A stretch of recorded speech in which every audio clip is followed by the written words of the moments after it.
Padayon ta sa atong mga balita, sa wala pa mi-withdraw si Davao City Mayor Rodrigo Duterte sa iyang COC, iyang giklaro nga si Senator Alan Peter Cayetano ang iyang running mate alang sa 2016 elections.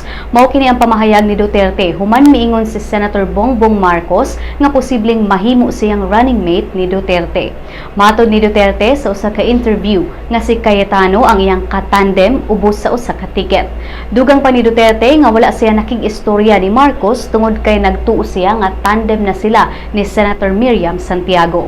Samtang ang presidente sa PDP laban nga si Senator Coco Pimentel miingon nga dili pa final ang Duterte Cayetano tandem tungod kay naa sila mga kapartido nga ganahan kang Marcos isip running mate ni Duterte. Dugang ni Pimentel nga iya pang ikonsulta sa mga kapartido kung kinsa gyud ang mahimong running mate ni Duterte.